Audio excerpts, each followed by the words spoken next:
ವಿಜಯನಗರ ಜಿಲ್ಲೆ ಹೊಸದಾಗಿ ರಚನೆಯಾದ ಮೇಲೆ ಮೂಲ ಸೌಕರ್ಯಗಳಿಂದ ವಂಚಿತವಾಗಿದೆ. ವಿವಿಧ ಶೈಕ್ಷಣಿಕ ಬೇಡಿಕೆಗಳ ಈಡೇರಿಕೆಗಾಗಿ ಸ್ಟೂಡೆಂಟ್ ಫೆಡರೇಷನ್ ಆಫ್ ಇಂಡಿಯಾ ಆಗ್ರಹಿಸಿತ್ತು. ವಿಜಯನಗರ ಜಿಲ್ಲೆಯಲ್ಲಿ ಸುಮಾರು 7 ಲಕ್ಷಕ್ಕೂ ಅಧಿಕ ವಿದ್ಯಾರ್ಥಿಗಳು ಶೈಕ್ಷಣಿಕ ಸಾಲ ಸೌಲಭ್ಯ ಪಡೆಯುತ್ತಿದ್ದಾರೆ. ಆದರೆ ಜಿಲ್ಲೆಯಲ್ಲಿ ಅಗತ್ಯ ಕಾಲೇಜುಗಳು ಇಲ್ಲದೆ ಹೊರ ರಾಜ್ಯ ಮತ್ತು ಸುತ್ತಮುತ್ತಲಿನ ಜಿಲ್ಲೆಗಳಲ್ಲಿ ವ್ಯಾಸಂಗಕ್ಕಾಗಿ ವಲಸೆ ಹೋಗುತ್ತಿದ್ದಾರೆ. ಜಿಲ್ಲೆಯಲ್ಲಿ ಪ್ರಾಥಮಿಕ ಮತ್ತು ಪ್ರೌಢ ಶಿಕ್ಷಣ ಸಂಸ್ಥೆಗಳು ಮೂಲ ಸೌಕರ್ಯದೊಂದಿಗೆ ಕುಂಠಿತಗೊಂಡಿವೆ.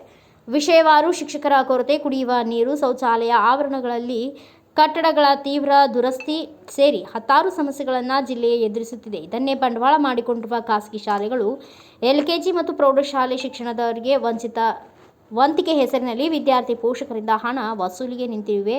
ಇದನ್ನು ಸರ್ಕಾರ ತಡೆಯುವುದು ಜರೂರಿದೆ ಎಂದು ಸಂಘಟನೆಯ ಮುಖಂಡರು ಒತ್ತಾಯಿಸಿದರು. ಜಿಲ್ಲೆಯಲ್ಲಿ ಗ್ರಾಮೀಣ ಪ್ರದೇಶದ ಬಡ ರೈತ ದಲಿತ ಮಕ್ಕಳು 50% ವಿದ್ಯಾಭ್ಯಾಸ ಮಾಡುತ್ತಿದ್ದಾರೆ.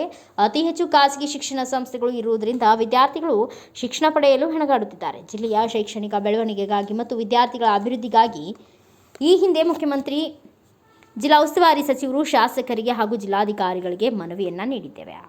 ಅದರ ಭಾಗವಾಗಿ ಇಂದಿರಾ ಕ್ಯಾಂಟೀನ್ ಮತ್ತು ಸರ್ಕಾರಿ ಕಾನೂನು ಪದವಿ ಕಾಲೇಜು ಮಂಜೂರು ಮಾಡಲಾಗಿದೆ. ಇದಕ್ಕೆ SFI ಸಂಘಟನೆಯು ಸ್ವಾಗತಿಸುತ್ತಿದೆ. ಆದರೆ ಅದನ್ನು ಅತಿ ಬೇಗನೆ ಹೊಸಪೇಟೆ ನಗರದಲ್ಲಿ ಆರಂಭಿಸಬೇಕು ಮತ್ತು ಇನ್ನುಳಿದಂತೆ ಬೇಡಿಕೆಗಳನ್ನು ಸರ್ಕಾರ ಗಂಭೀರವಾಗಿ ಪರಿಗಣಿಸಬೇಕು ಮತ್ತು ಜಿಲ್ಲಾಧಿಕಾರಿಗಳ ವ್ಯಾಪ್ತಿಯಲ್ಲಿ ಬರುವಂತಹ ಶೈಕ್ಷಣಿಕ ಸಮಸ್ಯೆಗಳನ್ನು ಪರಿಹರಿಸಬೇಕು ಎಂದು SFI ಹೊಸಕೋಟೆ ತಾಲೂಕು ಸಮಿತಿ ಒತ್ತಾಯಿಸಿತ್ತು.